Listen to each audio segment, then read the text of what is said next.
शनिवारी खासदार मेधा कुलकर्णी यांनी अनधिकृत आरएमसी प्लांट डंपर मिक्सरमुळे अपघाताचे प्रमाण वाढले आहे. त्यात नागरिकांचे मृत्यू होत असून कितीतरी जखमी देखील झालेत. या प्लांटमुळे आरोग्याच्या देखील समस्या निर्माण झाल्यात.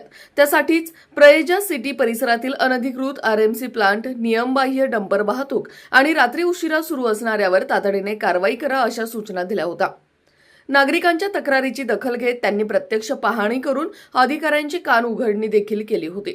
या डंपरवर नंबर प्लेट नसणे, चालकांची माहिती नसणे तसेच फिटनेस सर्टिफिकेट संपलेले असणे अशा सगळ्या त्रुटी असताना देखील वाहतूक पोलीस कारवाई का करत नाही, असा सवाल खासदार कुलकर्णी यांनी उपस्थित केला.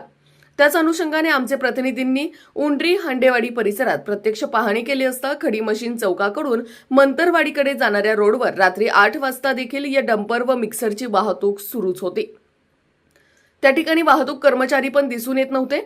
तसेच त्या ठिकाणी वाहनांची गर्दी होऊन नागरिकांचे हाल होत असताना आढळून आले.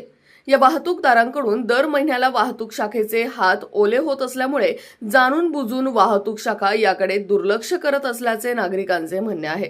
नगरपालिका बांधकाम विकास प्रभागाच्या झोन 1च्या पथकाने हांडेवाडी परिसरातील 7 आरएमसी प्रकल्पातून सुमारे 27,300 चौरस फूट क्षेत्रावरील अनधिकृत शेड स्ट्रक्चर आणि यंत्रसामग्री ही जमीनदोस्त केली होती. आरएमसी प्रकल्पांवर शनिवारी मोठी कारवाई केली तरी देखील सायंकाळी 7 ते 8च्या दरम्यान मिक्सर डंपर रोडवर दिसतच होते. याबाबत नागरिकांमध्ये मात्र आश्चर्य व्यक्त केले जात होते. ठराविक आरएमसी प्रकल्पांवर कारवाई केली का, असा पण प्रश्न नागरिक विचारत होते. तर पाहुयात वाहतूक शाखेकडून या मिक्सर व डंपरवर भविष्यात कडक कारवाई केली जाते का. उंडरी चौकामध्ये आता आपण आहोत. एकही वाहतूक नियंत्रण करणारा कर्मचारी आपल्याला या ठिकाणी दिसत नाही. कायमच या ठिकाणी गर्दी असते. वेळोवेळी आपण त्यांच्याशी चर्चा करतोय, परंतु अधिकाऱ्यांकडून जसं पाहिजे तसा प्रतिसाद मिळायला तयार नाही आहे. हे उंडरी चौकातली ही परिस्थिती आहे. हे आहेत मिक्सर. आत्ता वाजलेले 8:10. आत्ता यांना तशी ट्रॅफिकची परवानगी नाही आहे वाहतुकीची, तरी पण या ठिकाणी मोठ्या प्रमाणात अशा पद्धतीची वाहने चालूच आहेत. ही मानवनिर्मित जी काही वाहतूक ठप्प करण्याचा जो प्रकार आहे, हा प्रकार केव्हा थांबणार आहे. या ठिकाणी हे हनुमानाचं मंदिर आहे. ते मंदिर पण रस्त्यातच आलेलं आहे. वर्षानुवर्ष या ठिकाणी ट्रॅफिक जाम होत आहे. प्रशासनाचं या ठिकाणी दुर्लक्ष झालेलं आहे. पाहूया आपण या केलेल्या बातमीनंतर या चौकात काय बदल होतोय. चला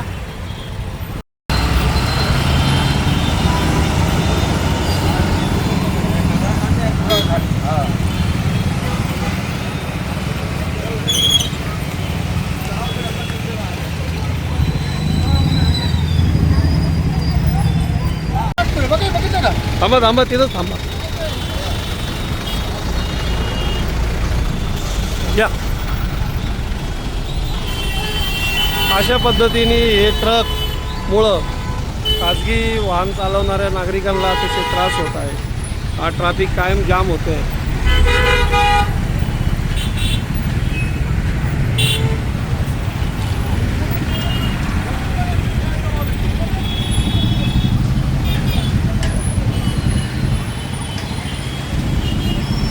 अशाच नवनवीन बातम्या व घडामोडी पाहण्यासाठी आमच्या चॅनलला लाईक, शेअर व सबस्क्राईब करा. Top news Pune. जाहिराती व बातम्या देण्यासाठी संपर्क मुख्य संपादक कैलास गायकवाड.